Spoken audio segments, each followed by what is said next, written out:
for a small business where possibly we can't create a backup, for us, this digitalization still is a question. What are the things which you would tell possibly as an immediate checklist which I need to get going? Yeah. So their first thing, Srinivasan, I mean, I am imagining myself to be a businessman. I am a employee of a company, very large company, but I'm still an employee. So pardon me if I don't understand their perspective correctly.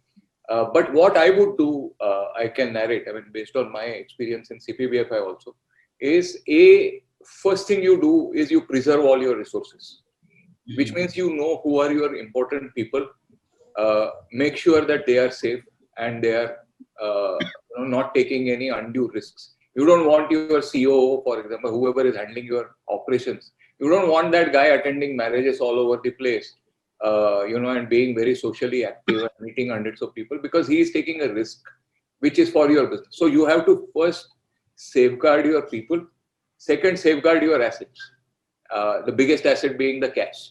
So preserve cash at any cost. Preserve cash. We in our businesses, we had cut down our businesses. We said we need to boost our capital adequacy. We are into financing business. We said we need to boost our capital adequacy. This is not the period to grow business. We want to preserve capital.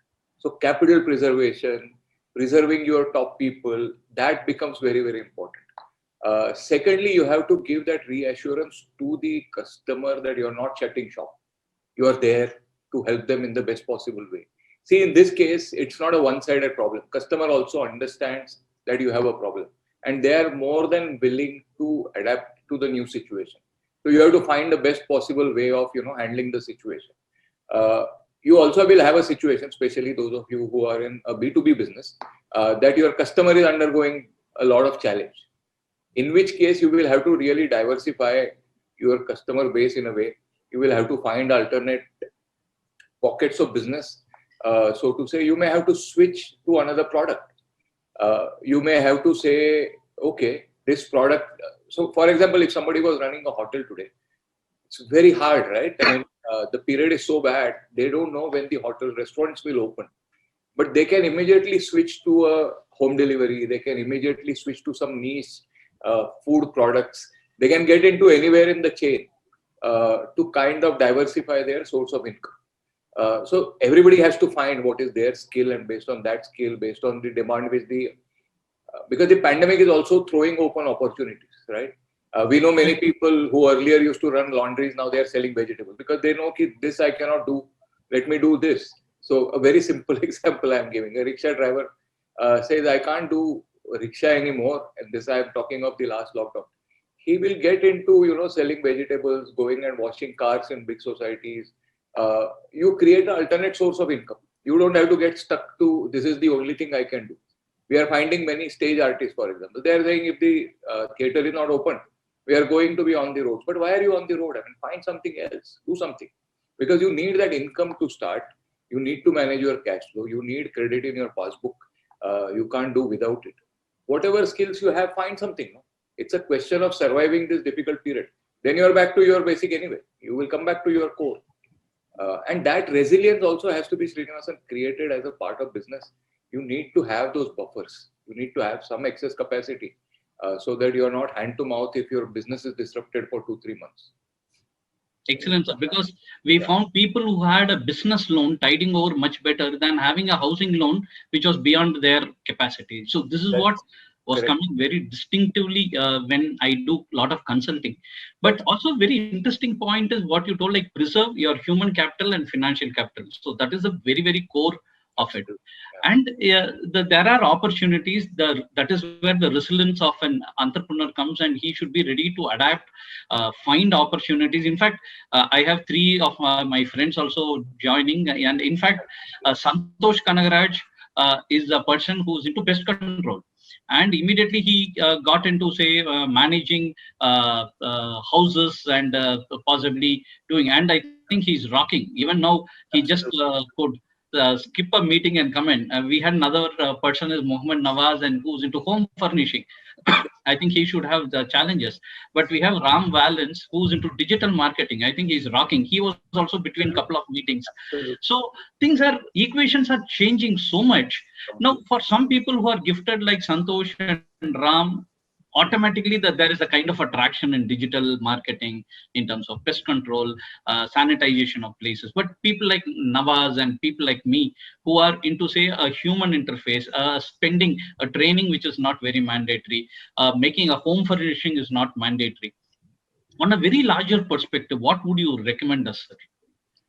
Of course, we have to be resilient, ready, but in terms of extrapolating our business, where do you see? Yeah, so few things you can do, Srinivasan. All businesses also have a 5-year, 7-year kind of a ambition, right? So while you are doing currently something in training, you may say that, in 5 years' time, I want to get into this whole financial advisory business. For example, I'm just taking a very wild example. Or somebody is in a home furnishing, he wants to get into, let's say, landscaping of buildings, or everybody has some plan, right? This period can be used for doing the spade work for that. Because anyway, you have nothing to do, right? If your business is down, then you might as well use that time, because time is equally valuable, right? So how do you prepare for future in that period becomes a problem. Now let's take a simple example. I mean, Santosh is here. Now his business is booming. Now he may not have prepared his capacity based on his pre-COVID business. Now he's going to need capacity, right? So any of the people in the network can always talk to Santosh and say, Santosh, can I become your franchisee? Can I help you double your business by helping you? Because then he will give you all the training, he will give you the material, he will give you the capital, and you can grow the business, right? I mean, he is sitting there. What happens is, if you say that this is the only thing I'm good at and that's the only thing I'm going to do, then you will get stuck, because that may not be available. But what stops anybody to talk to Santosh, talk to Aram and say, your businesses are booming, you may be falling short of people, can we work together on this? Can we create a partnership? Can we use our network to give you more clients? I mean, Srinivasan, you can use, for example, your clients and you connect them to Ram and say he is into digital marketing. He will help you, let's say, digitize whatever you were doing in a physical way. I'm just giving a wild example, so because I have limited understanding. But I'm saying, what stops you from collaborating with people who have suddenly falling short of skills? They don't have skills because the business has just become 20x. They will need people, they will need partners, they will need collaborators. You can always bring them more business. What stops you from collaborating with people who are doing well in the period? Nothing stops you, right? I think essentially it's a mindset game. So I'm seeing an opportunity and I should be ready to jump into that opportunity. In your network, they are sitting in your network, they are having their... So you need to figure out, is there a way where I can collaborate with somebody? I may not be the proprietor like you may be in your own business. I may be a partner, but that's fine. It's much better than doing nothing, right? Or suffering from a 70-80% drop in business. I would rather go take a secondary role. I say, I want to assist you. I want to become your franchisee. I want to become your dealer. I want to become your channel partner. I want to refer clients to you. Can we work together on something? Can you give me some new skills which I don't have, so that I can build that business? What stops you? We get very bogged down saying, ki, I am only good for this, but nothing stops us, right? Actually. I understand.